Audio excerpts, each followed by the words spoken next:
Good morning, folks, and welcome. Thank you, Stephen. Good to be back. And welcome to Emerson Unitarian Universalist Church. We are happy you are here with us this morning. We have a couple quick announcements that we like to do first. The first announcement is that if you are here for the first time, or if you've been here for a few weeks and you'd like to get to know more about us, there are yellow cards in the back of your pews. You can fill out one of those yellow cards, fill it out front and back. There's one holding up right there. And that will put you on our mailing list, and we will send you out 2 emails per week, not 400. So we are happy to have you on our mailing list if you'd like to get to know more about us. And if you've been coming for a while, and you're thinking that this place might be part of your spiritual journey, then today, after services, we're having our once a month Meet Emerson, what's it called? Exploring Emerson class session. It's not really a class, it's more of a group conversation that I and Nancy will be doing upstairs in the library. We welcome you to come to that. If you are here today and something is touching your soul that you need to talk to someone about, there are members of our peer ministry team scattered about the service, and they are noticeable by their yellow name tags. Do we have any yellow name tags? I lied about others. One back there, a couple over here. If you want to just talk to something about something I said or something that is on your mind, feel free to talk to one of those folks, and they can either resource you or have a conversation with you. Important, this coming Saturday, I'm going to speak English properly. The rabbi up the road and I have been meeting for lunch since I got here, and we've been trying to put together this little ecumenical group of all the churches on Bering Drive.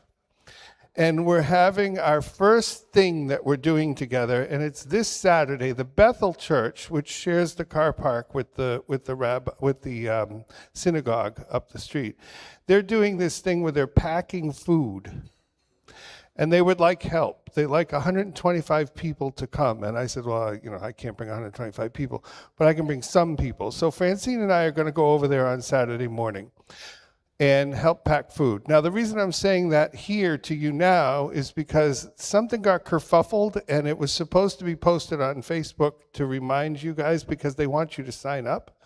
Bethel does. And somehow it never got posted. So Saturday morning, if you could come, what I'm going to do is this week, probably Monday or Tuesday, I will put the Facebook thing on the 2 Facebook groups so that you can see it and that you can go and sign up. And Francine and I are going to put food in bags or something. I don't know. They've got it all figured out. They just need help. Yes. It's in the morning sometime. It'll be on the Facebook thing. It's 8:45 to 11:15. How'd you know that? You signed up? How'd you find out about it?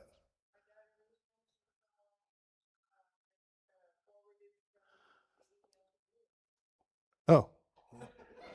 Apparently I have told people about it. Anyway, so it'll be on the Facebook group. It'll be great to have a couple of you come and help us pack food.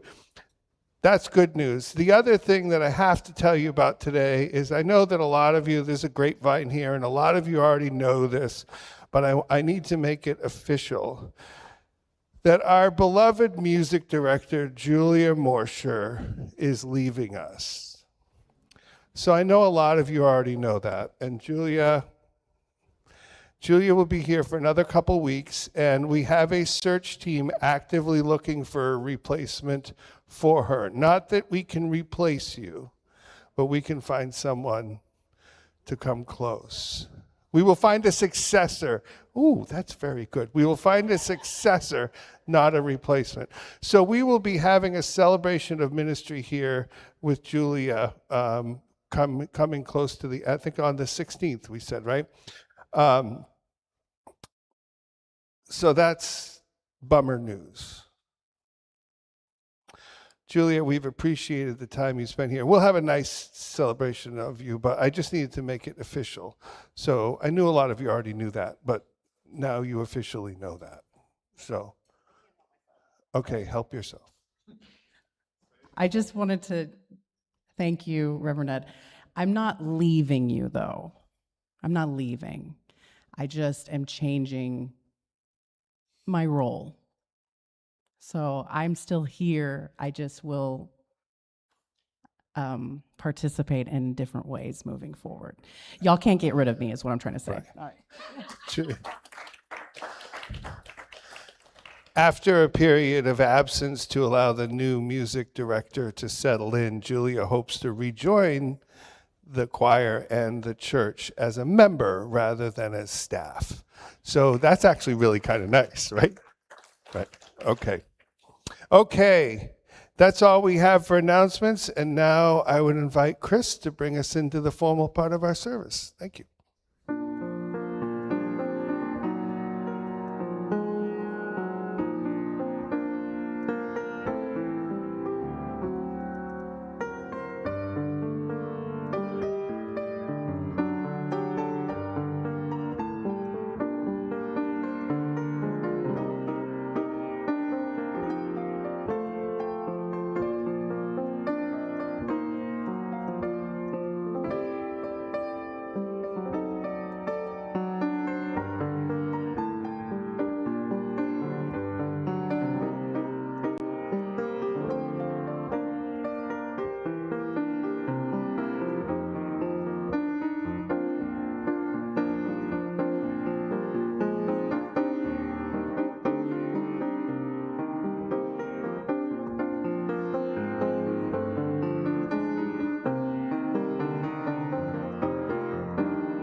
Excellent. Hang on. In Unitarian Universalist churches like this one, across the nation and across the world, we light a chalice at the start of worship and other gatherings. And today I would like to invite Nancy Lipp to have the honor of lighting our chalice this morning. As Nancy will also, as Rev Ed mentioned, will be the lay leader of the New to UU program this morning or right after the service. As Nancy lights our chalice flame here in the sanctuary, I invite those of you joining from home or away on YouTube to light a candle or a chalice of your own. In the words of Reverend Sherry Woodbury, the light of the chalice represents the spark of the Spirit, cupped in the earth's embrace. It represents the light of love, alive in all creation. And when we kindle this flame here in the presence of this beloved community, we rekindle our connection to the sacred web of life. When we light our chalice, we hear words of timeless wisdom to center us for our time together. For the month of July, our chalice lighting words come from Craig Rowland. Craig Rowland, him, has been a member of the Unitarian Universalist Congregation of Salem, Oregon since 2015, where he is dedicated to fostering an inclusive and connected community. So as we have lit the chalice, May each breath remind us of the sacred rhythm of life, the pulse of creation, and the power we hold to shape the world around us. And we welcome you here today. We welcome you who come here for the first time, the fifth time, or the 500th time or more. We welcome you who come with heavy hearts or with joyous spirits. We welcome you to be with us as we experience the mysteries of life, of a fully human life together. So please join me in our welcoming words. The words are on the screen. Sorry, lost the chalice lighting. Well, thank you. You fooled me, AV folks. Whoever you are, wherever you come from, wherever you find yourself on your life's journey, whichever your pronouns, whether you've walked in or rolled in or dialed in, whomever you love, you are welcome here. Thank you, Jill. My name is Reverend Ed. I always forget to introduce myself, especially to the newer folks. I'm sorry, I forget to do that. And I invite you into this place this morning, this place of peace, this place of community, this place of wisdom, and this place of wonder. I would like to offer you a chance to take a moment to center yourself, to ground yourself in your presence in this place this morning with all those present here in the sanctuary and all those joining us on YouTube or Facebook. Together, we are the Emerson community. We invite you to allow yourself to breathe, to feel yourself sink into the seat below you, to feel your feet on the ground, your hands on the chair, whatever it is you feel, how you feel it, and to feel your heart and your mind with us here in this room, connected in a real and valuable way. I invite you to do one of the hardest things you could be asked to do today, which is to just be. We will exit this moment of silence or meditation or prayer or peace or whatever you want to call it. We will exit it together, slowly with our voices raised to sing our first hymn. The words will be on your screen. When the music starts, feel free to stand or to sit, but help sing our hymn with us.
I'm now going to invite you to participate in this ritual that we do here at Emerson occasionally.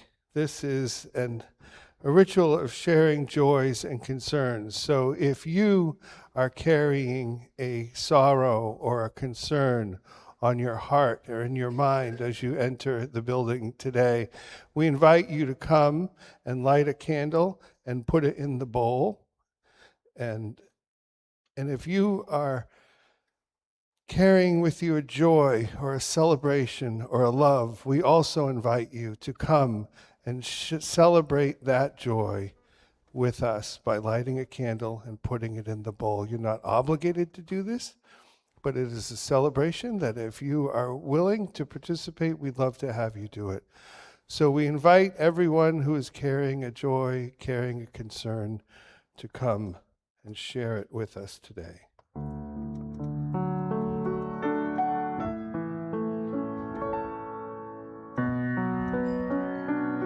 You can come.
So the new air conditioner kind of made that an obstacle course event this morning. Like, I don't know what's going on with that, but yeah, I just want to, if they all blow out, don't read anything into that. That is just the new air conditioner. You know, I look at these and I was driving home this week and I found out later it was a guy, but this guy in this car did this totally unnecessary and dangerous thing, which you all know what I mean, right? What'd you do that for? And I thought uncharitable thoughts about him for a minute, and then that was that. We went our separate ways, but I caught up with him at the next stoplight. And at the next stoplight, I happened to notice on the side of his car that he had a little turtle sticker on the window of his car. And my wife loves turtles, and it was flowers where the turtle should have been. You know, it's pretty, you know. And I found myself wondering if maybe he got his turtle sticker at the same turtle hospital that we got ours at. And now this guy who not 3 minutes earlier was evil and stupid was my best friend. So I'm looking at this, and as I look at his car, I notice another sticker on the back of his car that says severely autistic child. And then it gave instructions to first responders about what to do in the case of, if anything were to happen. And I thought to myself, what must this guy's life be like? How must his days be different than mine? What must his joys and concerns look like? Different than mine.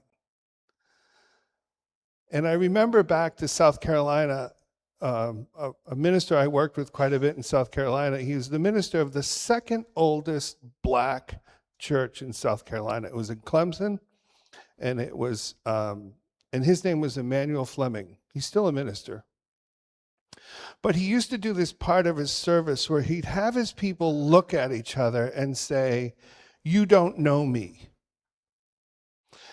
And the first time he did that, I was kind of like, whoa, what's that all about? You don't know me. And then one day we were together and in a service, and he explained it. He had someone explain it, or he explained it. And what he said was, he said, "You back-build your story about me based on the way I look and the way I dress and the car I drive and the job I have, but you don't know me. So don't pretend you know me. Don't make me be that caricature of me that exists in your head." That's what he meant when he had his people look at each other and say, "You don't know me." And I thought to myself, that's really true, isn't it? I don't know you. And I stand here watching you each light a candle, and I don't know whether it's a joy or a concern. And some of you I can guess, but I don't know if that's why you're lighting this candle. And I think that's what makes this ritual sacred, is the sharing of the parts of me, the parts of you with each other that you don't know, because you don't know. And that not knowing each other is beautiful. And that not each other is what makes this ritual beautiful. So today, if they stay lit, I invite you to, when your mind wanders from the sermon, just take a look at these and remember how much we know about each other and how much we love about each other and how much we really don't know about each other, and bask in that mystery just for a minute. Amen? And now I invite Richard to bring us into our UU moment of history, which is an awful segue. I'm very sorry for that, Richard, but that's what we're doing. Not So a that's what we're problem. doing. Good morning. The documented history of Unitarian Universalists stretches back to the 16th century, and Frank Schulman has done a marvelous job of capturing most of it in this wonderful book, This Day in UU History. And this book is available in our bookstore if you are so inclined. For this week, on the 21st of July in 1770, John Murray, the founder of organized universalism in the United States, sailed from England to America on the ship Hand in Hand. He had lived through great sorrows in England, including the death of his father, wife, and child, and become a convinced Universalist to the disappointment of his family and friends. He wanted a fresh start in the New World, which was still a British colony. He landed at Cranberry Inlet, New Jersey, and met Thomas Potter, who persuaded him to preach in the chapel Potter had built on his property. Potter said that he had been waiting for God to send him such a preacher. And on the 25th of July, in 1806, Maria Weston Chapman was born in Weymouth, Massachusetts. She was educated in London and in 1828 became principal of Ebenezer Bailey's Young Ladies High School. In 1830, she returned to the United States and married Henry Chapman, an abolitionist. They were members of the Federal Street Church, now the Arlington Street Church, during the ministry of William Ellery Channing. Chapman and 12 other women founded the Boston Female Anti-Slavery Society. Chapman was active in numerous other abolitionist societies and worked with William Lloyd Garrison on the magazine The Liberator. After the Civil War, she continued her activities on behalf of freed slaves. She died on July the 12th, 1885. Reverend Ed? And by the way, all that stuff, as mythological as it may sound about John Murray, is true. And you can visit, if you ever go up to Maine, you can visit it. It's all right there. This guy literally built the chapel and waited for a minister to come, and then a minister shipwrecked on his property outside of the chapel. It's unbelievable, but that's what happened. It is important that we here at Emerson acknowledge that our history is a shared and harmful one. Our congregation's buildings are situated on the home of the Karankawa and the Atakaba peoples who, for at least 2,000 years before European settlers arrived and very nearly brought about their end.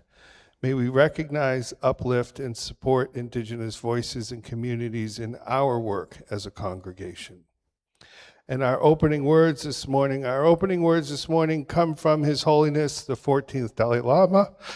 The Dalai Lama, who turned 91 a few weeks back, is the spiritual leader of Tibetan Buddhists. And I'm sure many of you have heard about him. He's written a lot of books, and he's not shy. His words for your reflection this morning are, the purpose of religion is to help you control yourself, not to criticize others. And now I invite Jill to bring us into our offering time. Emerson's purpose statement is, our beloved community of faith, reason, and affection welcomes all to grow in mind and spirit as we build a better world. We remind you of it each week by stating it right on the front of the orders of service, and we live out our purpose in many different ways. We worship together, we learn together, we lobby together, and we spread our faith through our actions. We also give our time, talent, and treasure to partners in Houston and across the nation and the planet who feel we are living out our purpose in ways that we only wish we could. We support those partners each week at this time in our service. Today, 75% of the offering will go to July's Share the Plate recipient, Mental Health America of Greater Houston, Incorporated. Mental Health America of Greater Houston has created pathways to resilience in the Greater Houston community since 1954.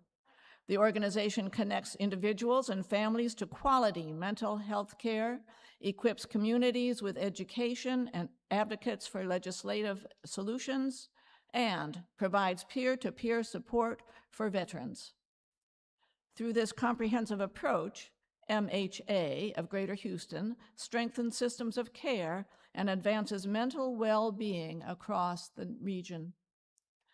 The remaining 25% of today's offering will go to Interfaith Ministries Meals on Wheels, which provides thousands of meals every day to Houston's homebound seniors. You can go to our webpage for online giving, put a cash or a check in our offering basket or plates or what we have around the sanctuary, or mail a check to the church.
The words for our second reading today come from Matthew 25:31 through 46.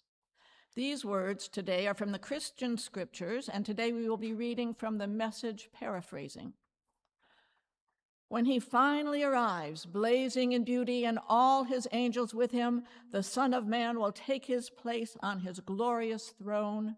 Then all the nations will be arranged before him, and he will sort the people out, much as a shepherd sorts out sheep and goats, putting the sheep to his right and goats to his left.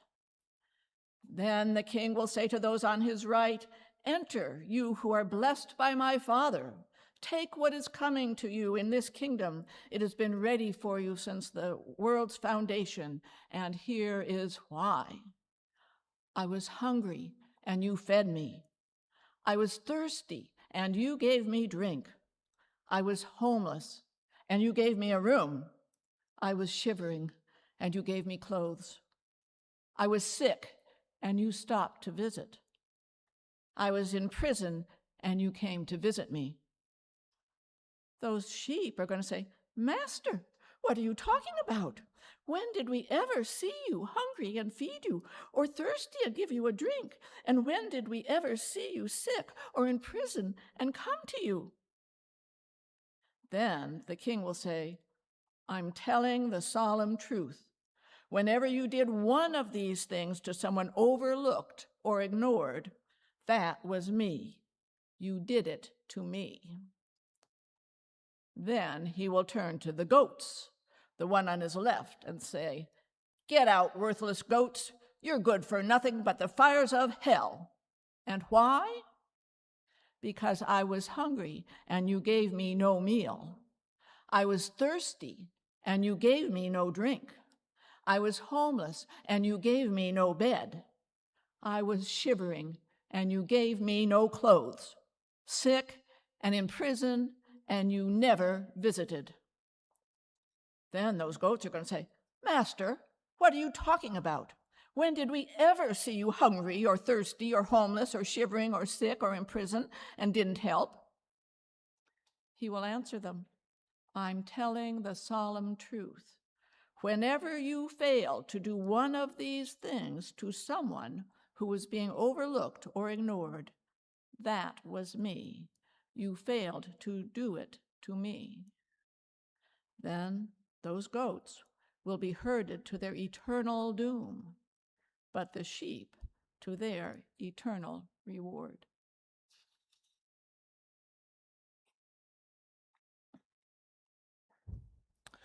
Okay. I'd like to start out by quoting the 18th hadith. So, hadiths in the Islamic tradition are sayings attributable to either God directly or Muhammad, peace be upon him. This one is a special hadith because it's attributed to God, Allah. I want to see if you recognize it. It's the 18th hadith, attributable to Allah. Allah will say on the day of resurrection, O son of Adam, I fell ill, and you visited me, and you did not visit me. He will say, O Lord, and how should I visit you? And when you are the Lord of all the worlds? And Allah will say, did you not know that my servant so-and-so had fallen ill, and you visited him not? Did you not know that had you visited him, you would have found me there with him? O son of Adam, I asked you for food, and you fed me not. He will say, Oh, Lord, and how should I feed you when you are the Lord of all the worlds? And Allah will say, did you not know that my servant so-and-so asked you for food and you did not feed him? Did you not know that had you fed him, you would surely have found a reward for having fed me? O son of Adam, I asked you to give me drink, and you did not give me drink. He will say, O Lord, how should I give you drink when you are the Lord of the worlds? And Allah would say, my servant so-and-so asked you to give him drink, and you did not give him drink. Had you given him drink, you would surely have found your reward with me. Sound familiar? Same message. Difference, what's the difference in the two messages? This message doesn't have the goat and the sheep in it, right? You'll be herded off or you'll be rewarded. It's an important difference. And noticing that difference is something that happens when you do something called exegesis or exegetical observation. An exegetical observation of a text is a reading of the text with no agenda in reading the text, with no desired outcome in reading the text. You are simply reading the text to read the text. And when you do an exegetical observation of a text, it doesn't have to be a biblical text or a religious text. It can be theology, it can be philosophy, it can be history, it can be anything. When you do something exegetically, you read it in a variety of different ways. You read it for context, you read it for history. So, for example, the 25th, that book of that story, the sheep and the goats, is in the 25th chapter of Matthew. But what all the exegetical readers, what all the biblical scholars will tell you is that the 24th and the 25th chapters were probably one consecutive story. So you have to understand it as one continuing story. That's what Jesus would do. Jesus would tell one parable, and then he'd tell another parable. And sometimes those parables gave different answers to the same questions. That's one of the ways that he preached. Also in exegesis, exegeting these biblical stories, you would have learned that Matthew had an agenda in his gospel. Matthew was really into separating out people who were following Jesus who weren't doing it right. That was a big deal in Matthew. Matthew was writing to the Jews. Luke was writing to the Greeks. Matthew had a purpose in his gospel. And one of the purpose was separating out. That's why biblical scholars will tell you that the odds of Jesus having said the story of the sheep and the goats is very low. They believe it's a very low probability that Jesus actually said that. They do believe Jesus said the part about feeding and hunger, giving hunger and giving food and giving shelter. They do believe that. They don't believe the sheep and the goat stuff. So when you get into exegesis is when you start to really learn. And that's what we're here to talk about today.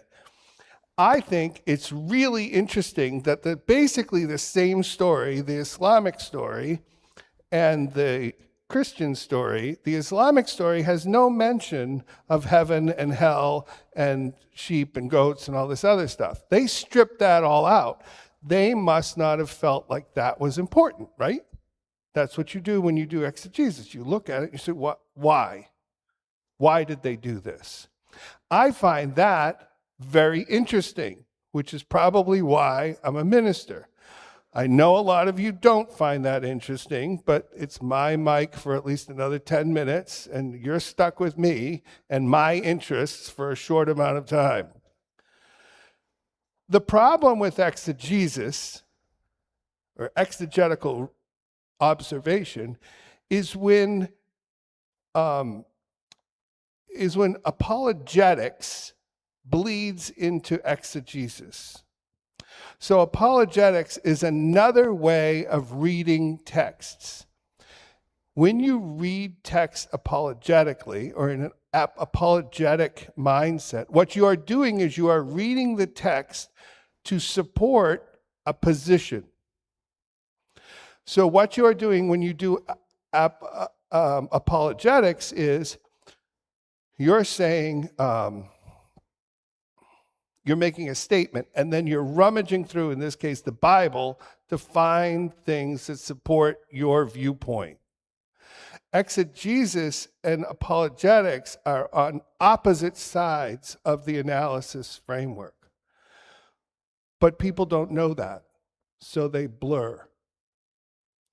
How many people do you know that can quote Bible verses exactly like this?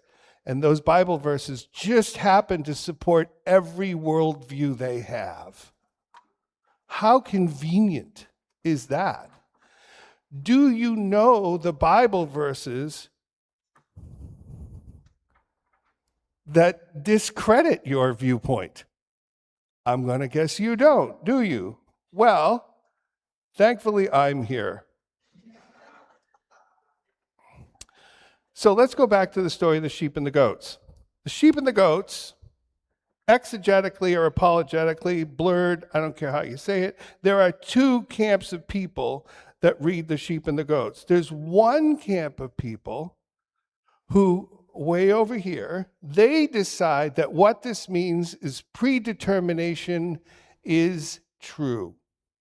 And they get to predetermination. In other words, you are bound to go to heaven or hell before you're even born. It doesn't matter. What you do doesn't matter. And the way they do that is they say, well, look, Jesus says he's going to separate the sheep and the goats. And there's nothing you can do about it, because you can't be a goat if you're a sheep, and you can't be a sheep if you're a goat. You just are one or the other. And then you have the people way over here who read that same Bible verse and say, all that matters is what you do in life. Do you feed the hungry? Do you give food and shelter, and do you take care of people? That's all that matters. Same Bible verse. So which is it? I believe Islam helps answer the question, where Islam takes away all the sheep and goats and heaven and hell thing from the equation, don't they? How can the same passage have two such wildly different interpretations? The problem is when apologetics bleeds its way into exegetical reading. The problem is when we force the Bible or the Torah or the Quran or Marx or Hegel or St. Augustine, when we force them to say what we want to hear them say, that's where the problem happens. And I'm going to give you right now, I have notes. Okay. You're going to have to help me remember some of this stuff, okay? So in Deuteronomy 23, which is a very interesting part of the Bible, this is all the laws, the Jewish laws. So in Deuteronomy 23, it explicitly says, no Ammonites or Moabites shall be admitted into the assembly of the Lord. Can you remember that for me? No Moabites. No Moabites. It also says, just a little bit further on, it says, no eunuchs. Do you know what eunuchs are? Castrated men. Men who have been castrated so that they can work with the women and nobody has to worry about them. Okay, so no Moabites, no eunuchs. That's Deuteronomy. Let's flash forward a little bit. Let's go all the way to Jeremiah. Jeremiah says, now let me see if I can find it directly. They list a whole bunch of people that cannot be Jews, that cannot be welcomed into the covenant with God. And one of the groups that they put in is people from a land called Uz, U-Z. I looked up how to pronounce that, but there were like 62 different pronunciations online, so I decided nobody really knew. So it says, everybody from Uz, you're out. So Moabites, out. Eunuchs, out. Uz, Ians, I don't know, out. Simple, right? Very clear. Super clear. How can you argue with that? You don't even have to be a fundamentalist reader of the Bible. It's very clear. It says, no. Okay. Now we're going to go to Job, the book of Job. And in Job, the beginning of Job, first chapter of Job. Do you know the story of Job? God put Job through some trials, right? Job's a lesson. Very first chapter of Job. There once was a man from the land of Uz, whose name was Job. The man was blameless and upright, one who feared God and turned away from evil. And then they go on to tell the whole story about what a cool guy Job is. So, I thought people from Uz were not allowed. I guess maybe they are. I'm confused. Let's keep going. Now we're going to jump all the way to the book of Acts. The book of Acts is the Luke continuation, right? The continuation of the Gospel of Luke. And here we have Saul wandering around, Saul who became Paul, very important guy. Saul who became Paul is very important, and he's talking to a guy named Philip, who was a eunuch. And do you know who Philip became? Philip became the first non-Jew to be baptized into this new followers of Christian Christ religion. Wait a minute. I thought there was a prohibition against people from us being part of the group. Didn't it say no people from us? It clearly said no people from us. And here we're holding out Philip as an example of people who do not have to be Jews to understand the message of Jesus. I think the Bible is very clear. And then you have the very first verse of the very first gospel in the New Christian Testament, which is the Gospel of Matthew. And the very first thing they do in the Bible, in the Gospel of Matthew, the very first thing they do in the New Testament is they go through the lineage and the genealogy of Jesus. And the reason they're doing this, because it's very important to Jews to be proven to be Jewish by, like your Jewishness, right? So it's very important. So what they do is they prove that Jesus' lineage goes back to David, and David's lineage has been proven to go back to Abraham. So they are doing this to say Jesus was a lifelong Jew. And Judaism is a patriarchal faith. So they list all the men going back that trace him back to David and then back to Abraham. They list all the men except for one, Ruth.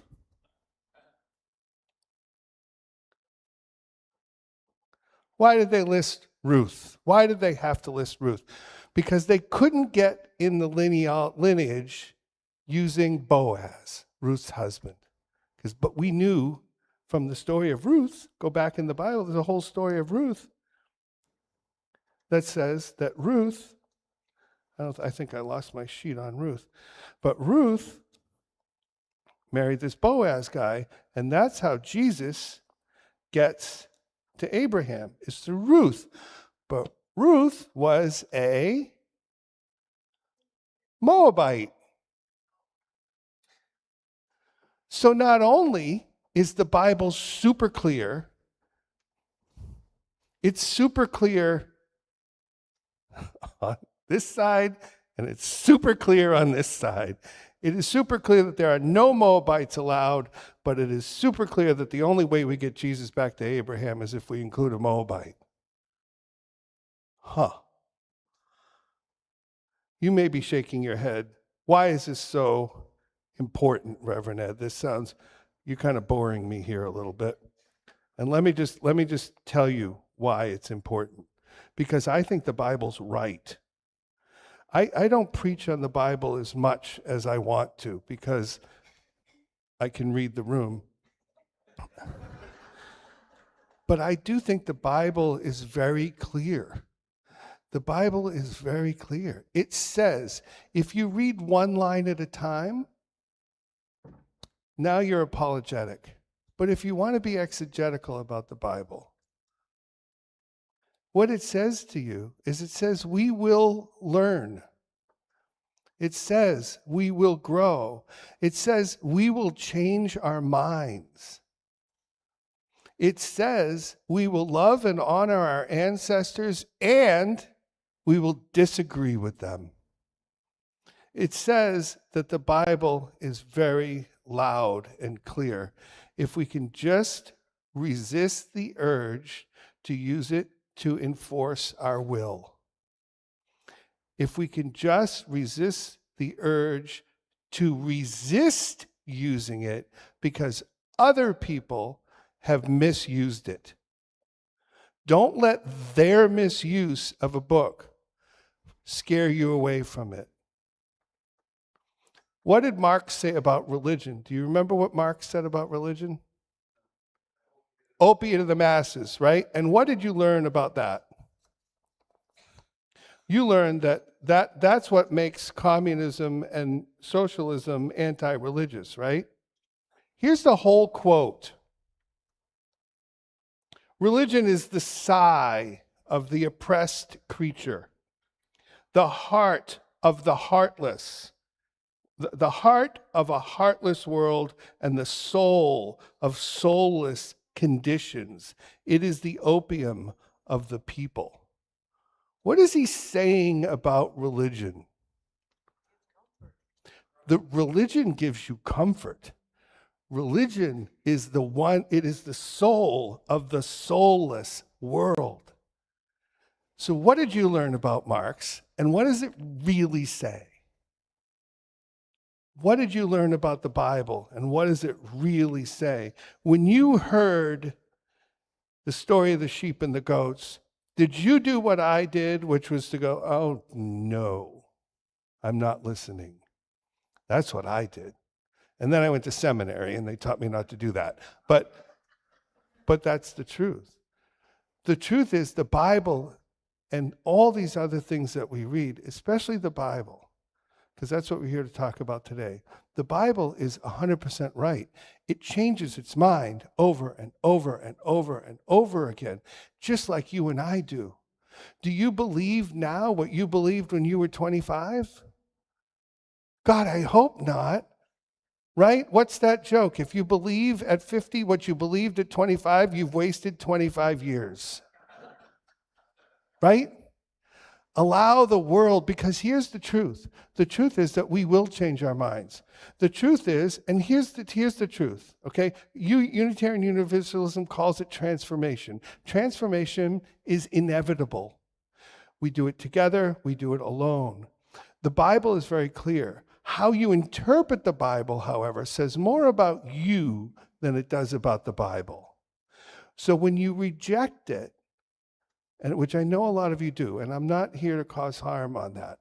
When you reject it, remember that you are not rejecting the Bible so much as you are rejecting the interpreter of the Bible. You are the only person that can interpret the Bible in a way that makes sense for you. And I think that there's a lot of value there. And believe me, as a minister, I would love to be able to just point to a book and a line and say, there, that's what you need to know, off you go. That would be a lot easier. But I don't have that luxury. I have the luxury of saying to you, though, that it's not as simple as you make it out to be, a lot of you. And it's way more complex than they make it out to be. So live it, roll with it. It is a beautiful thing. It does work for some of you in ways that you may not have considered. And for everybody else who's mad at me for suggesting that the Bible's a good thing, I still love you, and I hope you still love me. Amen.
I left one little tidbit out.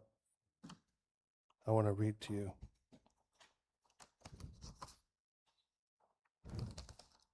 This is in Deuteronomy. I wasn't looking for this. I happened to read it when I was looking for something else. Slaves who have escaped you from their owners shall not be given back to them. They shall reside with you in your midst and in a place that you choose, in one of your towns, wherever they please, and you shall not oppress them. We apparently skipped that little bit in our American history, did we not? I guess we can choose what we want to choose to read.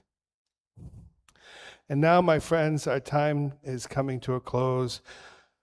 We have heard the songs, we have heard the words, and our time is coming to a close, but our work is not. This faith that we share is not an easy faith. There are no simple answers and a lot of questions, but it is in the questions that we grow. It is in the questions that we find and hold the spark of the eternal life alive in all of us. I'd like to ask Linda to come, Nancy to come and extinguish our chalice this morning.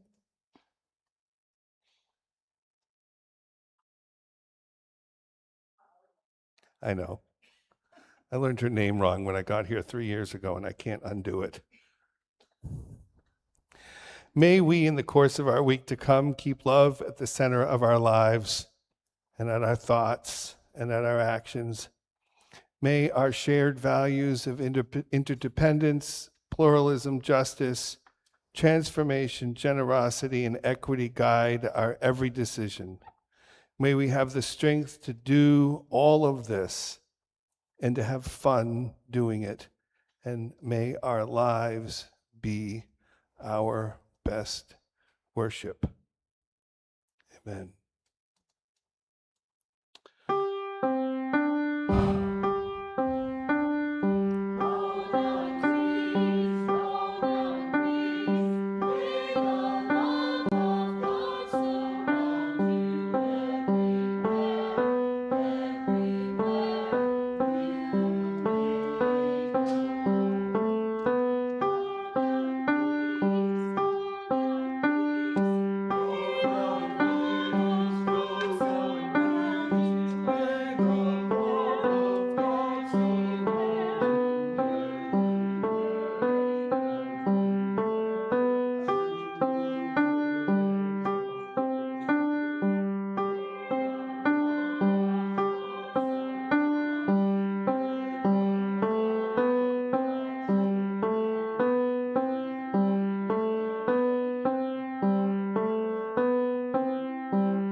Never be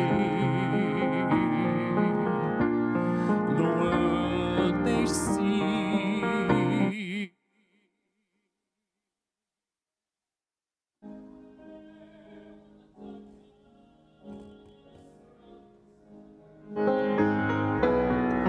Give them love, let it shine all around them. Bless the beasts and the children.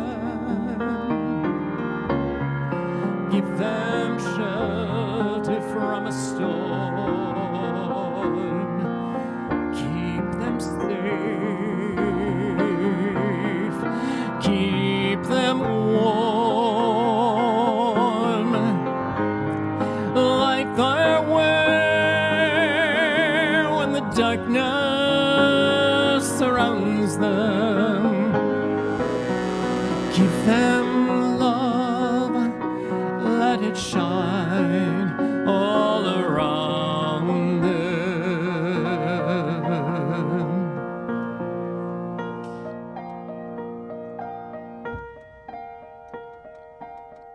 Bless the beasts and the children.